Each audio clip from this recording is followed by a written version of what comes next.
Hi, hello.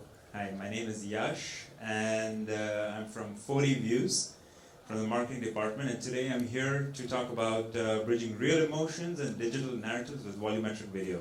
So, how many of you out here have heard about volumetric video? That's an improvement from last year.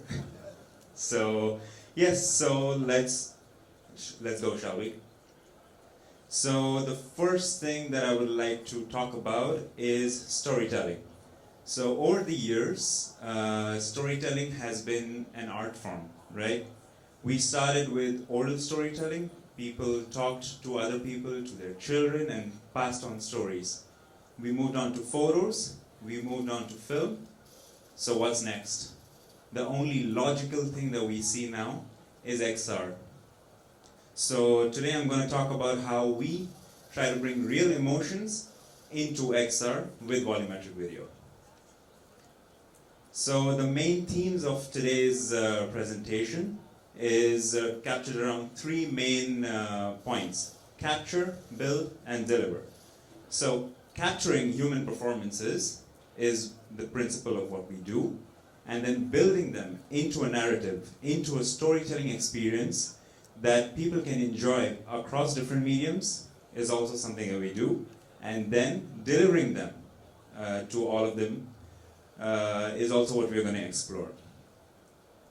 So let me start off by telling you a little bit about who we are, so the company. So we're based in Grenoble, France, which is in the French Alps, so lots of wine and cheese, and lots of pastry, of course. So we are based. We were founded in the INRIA, which is a national research institute for digital sciences, back in 2007. So we were one of the first people to introduce this to the market, and we've been perfecting the technology ever since. So what we like to do is we like to help content creators and filmmakers and entrepreneurs in the XR space build high quality premium content. So when we say premium content, there are 3 steps to building this premium content, and there are 3 steps to our ecosystem as well. The first step is the capture stage, of course. So that's what we call the Holosys Plus. Then building the narrative. So you need tools, right? So you want to build your story. You want to talk about how it progresses, about telling a story. So we do that with our editing tools, which is 4DFX and 4Decoder. We'll go through that. And the story is nothing if your consumers can't see it. If it doesn't reach the audience that you want it to reach, it's useless, right? So there's no point to it. So we're going to go through each of these individually, bit by bit, and then I'll show you some of the use cases of the virtual storytelling that we've done. So the first step is obviously the capture stage, which is the Holosys, what we call the Holosys. There are 3 steps, which is the control, the acquisition, and the processing and storage. So the control is basically where we operate the studio. The acquisition is the capture stage, and the processing is where the recorded video is transformed into volumetric video. So it looks something like this.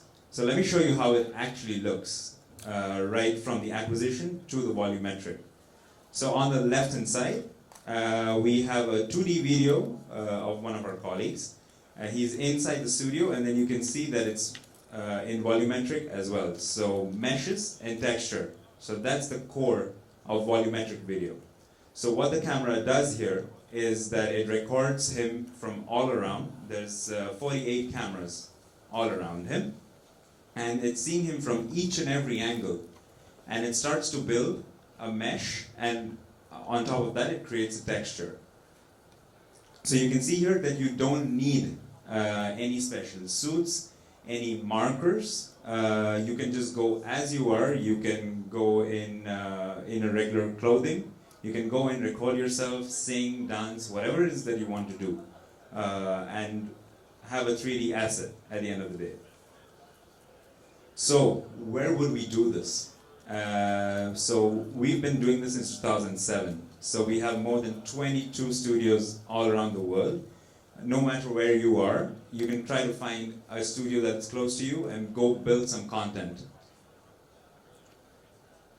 So a lot of content creators come to us and they ask us, okay, how do we get started? You know, like we have no idea. So these are the main steps. So we're gonna go through the simple workflow, which is pre-production, production, and post-production.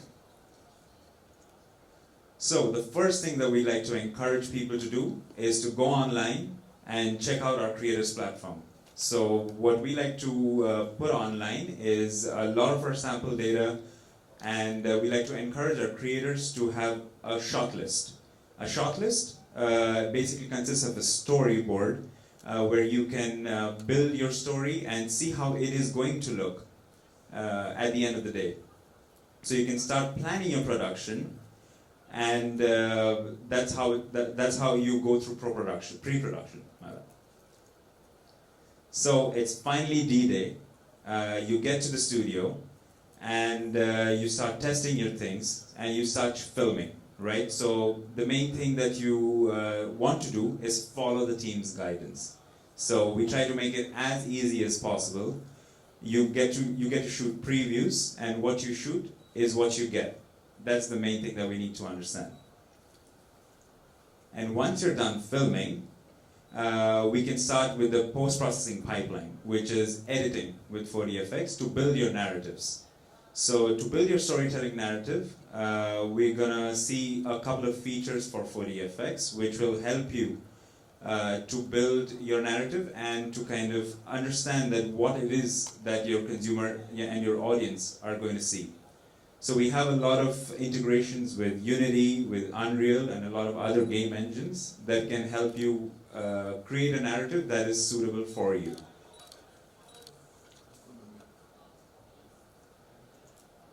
So some of the editing tools that we have can help you build transitions, for example, to seamlessly switch between volumetric videos. So here we have 4 volumetric videos that we've stitched together, and the movement is so seamless that you can't even tell.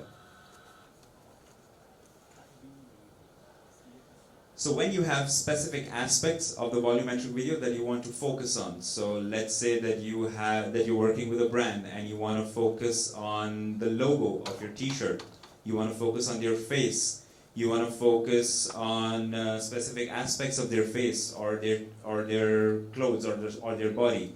So we can target specific parts of the body and make sure that that is in focus while the rest of the data can be compressed so that it makes it easier to deliver to your consumer. So when you want to add a little bit of drama, you want to show some fast-paced motion, this is a great one because we see that slow motion is often used in film, which we'll see some demos of later. When you're feeling a little bit of nostalgia for the 90s, we decided to add a little bit of low poly effect. This has been a classic use case in a lot of our music videos. So what this does is it alters the mesh.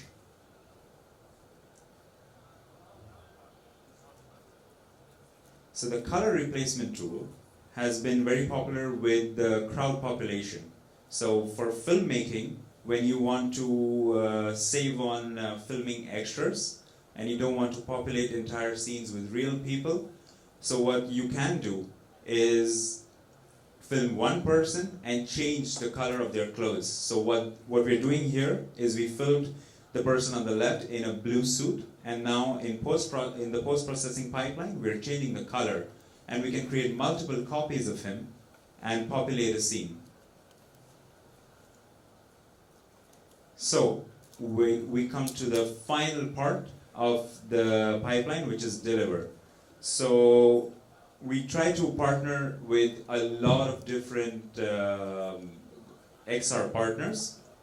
So these are some of the few that we have here. So whether it's AR, whether it's VR, or whether it's even 2D formats. So we like to partner with a variety of devices and platforms, so that no matter what you do, no matter where you're going to be using your data, you have a plugin or you have a way to showcase it.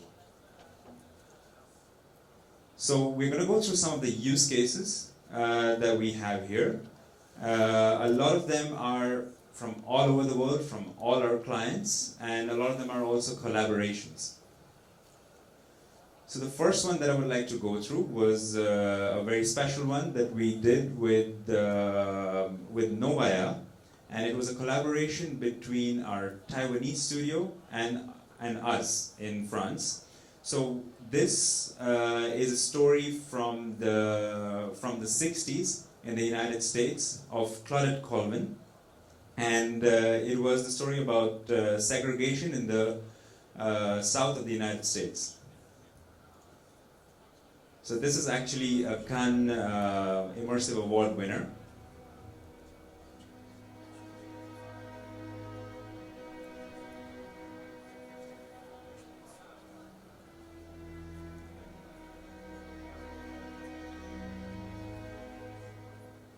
Now it's happening. You're starting to live, think, and breathe like a black person in 1950s Alabama.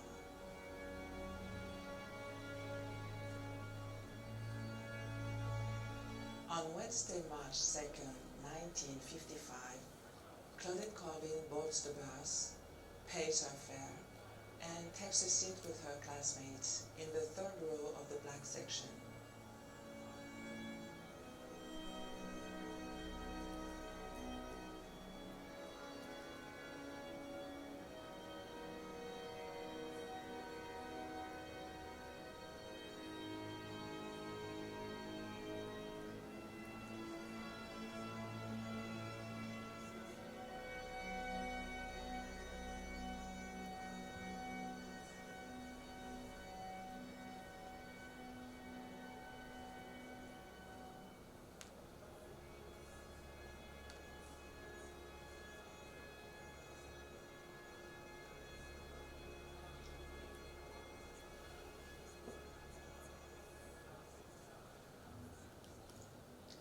So this one has actually won the Cannes Immersive Award this year, and so what we did was we filmed partially in Taiwan and in France.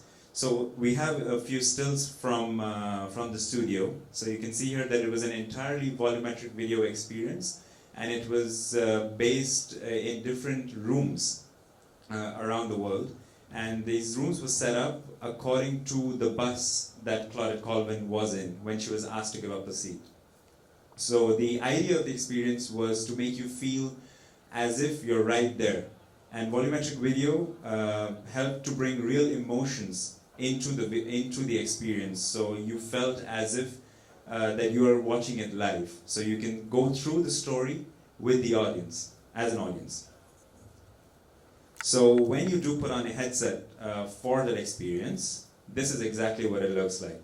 So we can see the benches set up, and you get to walk through the bus, and you get to see the policeman come and take Claudette. You get to see her mother, and you get to see the child.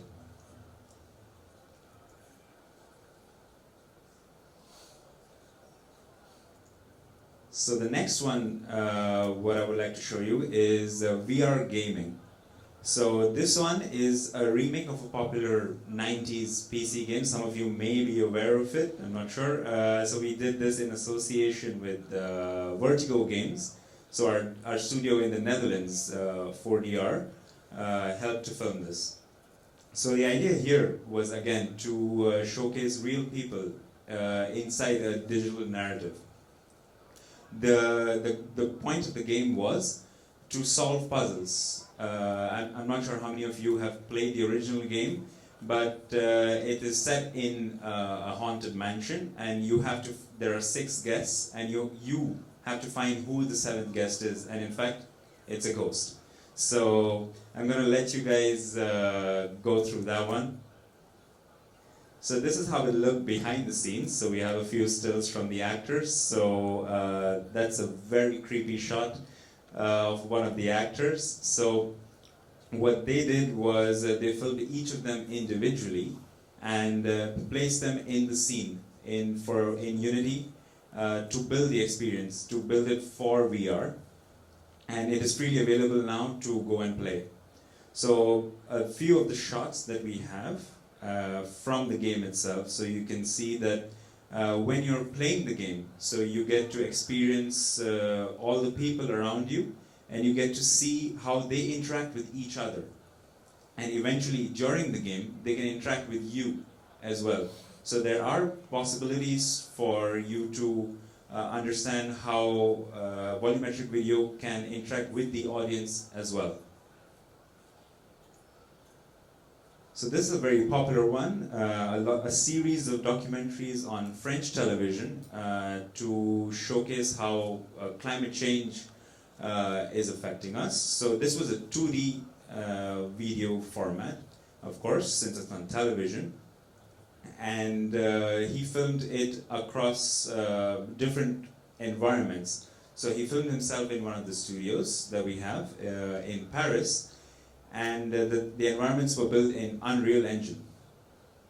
So the goal of the documentary was to show how different periods of the Earth's history, like the Industrial Revolution and/or global warming, and how it's affecting the climate today.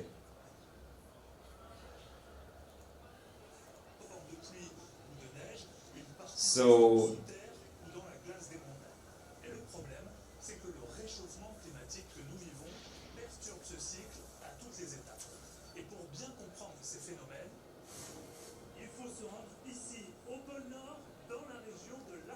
So as you can see, it is possible to put yourself in different scenarios when you want to show that, okay, it is possible to explain how the story progresses. So what he's done here is they use a transitions effect that we saw earlier and done the changes. So behind the scenes we can see here that he's used a treadmill. So this is a very clever way to use props within your story. So if you want to show someone walking, for example, like this, you can't always keep walking, right? You'll go right out of the studio. So the idea is that you keep walking in one place. So we set up a treadmill for him, and it just shows him constantly walking in one place, and we use that to show him walking across different terrains and do the transitioning. So this is the one we're all here for. Has anybody seen the trailer for the latest Francis Ford Coppola film, Megalopolis? Okay, so I'm gonna play a section of it for you guys. And I have one question for you guys. I would like you to spot where the volumetric video is.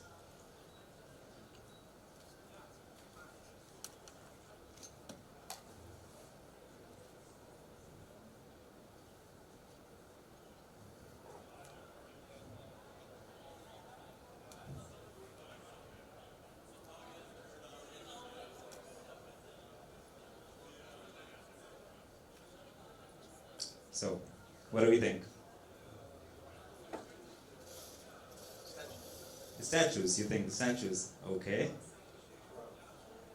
Okay. So, yes, you're right, Ryan. It is the crowd. So, Ryan is closely involved with us. So, yeah, no points for that. So you're right, it is the crowd. So you'll see it in the crowd scene, which is going to come up right now. So this was actually one of our partners, Wild Capture. They use our technology and they film people at our Georgia State University studio in the United States. And they help to change the clothes of the people. So this one's coming out on September 25th, and you can go catch it and try to spot volumetric by yourself this time. So A few more use cases that we have are across the training domain. So this is one of our studios in the United States, which is Virtua. So they use it a lot for law enforcement. So training cops in the US for de-escalation training, which is an important aspect to kind of de-escalate the situation and make things calm. So what these guys do is record the scenarios and train the United States military and the police on these scenarios so that they can help to keep things calm.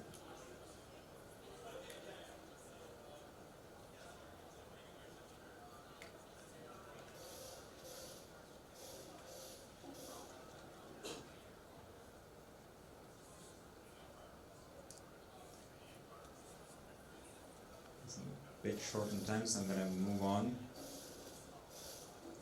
So this is there's a music video that we did, which was Milan Farmer. So this was shot entirely in 3D. She came to our studio and filmed all her stills, and the 3D asset was then moved to Germany, and all the post-processing work, all the environments were built around her. So she was filmed exactly like this in an outfit, and the environment was built around her. So this was a 2D shot. So we also have applications in the sports domain, wherein we can film gestures of sports stars. So and then move them onto 3D displays, onto AR and VR applications. So this was a partnership that we did with Roland Garros, or more colloquially known as the French Open, where we recorded the gestures and which were then used to teach upcoming students. So to sum it up, so what we are trying to do is remove the barriers to entry for content creators. To start telling stories, there is a need for someone to provide resources, and that's what we are here for. So we like to say that there is a learning curve, but not as much. So we provide creators with the data that they need to create the proof of concepts, right? Because nobody's going to believe you without a proof of concept. So we try to create a workflow that works with the existing workflows, so you don't need to work extra hard, you know. And we built a repository of everything that you need, from the data to the plugins to the editing software, and all the tutorials that you need to get started, so you have no problem to get started. So here's a link to our creators platform, if you'd like to note it down. And yep, that's it from me. If you have any questions, we have 2.5 minutes.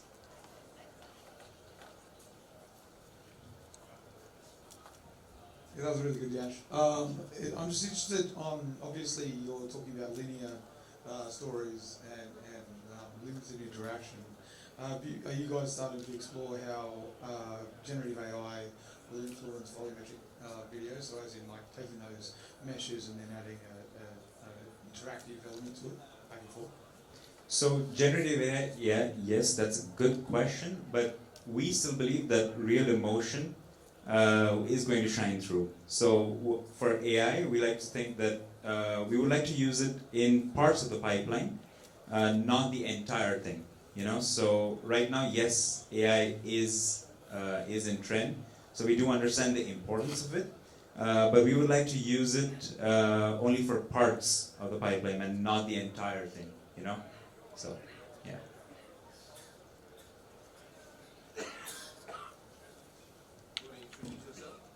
I'm Carlos from Dell. So thanks for sharing the information. I just wanted to ask you, like, in terms of when you export the volumetric capture, like, can you export it as a mesh, like an MB call, or how does it come? Is, like, for example, this become like leaks, or how is that process? The other question that I have is like I saw in the video, in the latest one that you were sharing, that you have like a Sony 3D monitor, I believe. Is there any content that maybe we have that you guys have that can share with us, maybe to try these experiences as well on 3D monitors?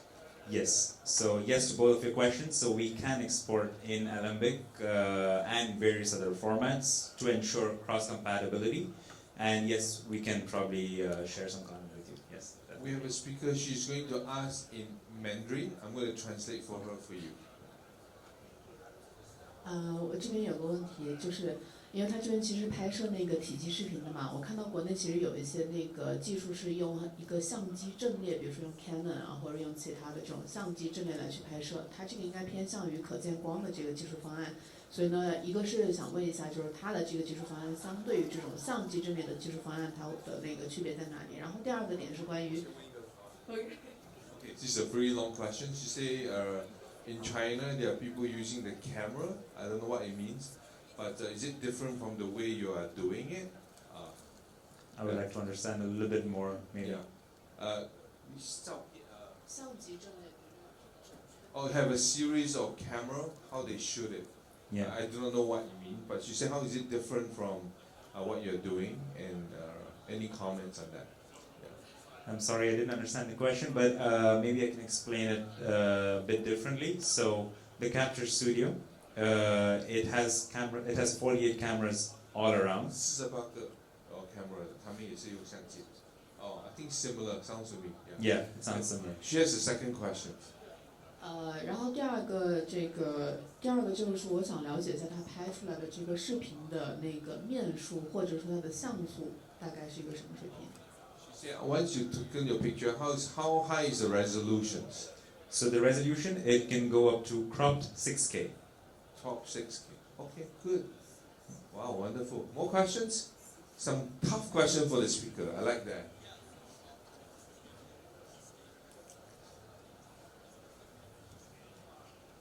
Hi. Hi, I'm Kai from Meta. So I saw earlier that you had a video showing the transitioning the characters like clothing, and you mentioned that you use the stitching method to achieve that. So I'm wondering, can you go into a little bit more detail about how this stitching is performed, and also is that applicable for like non-linear contents where you can stitch like different sets of animations together?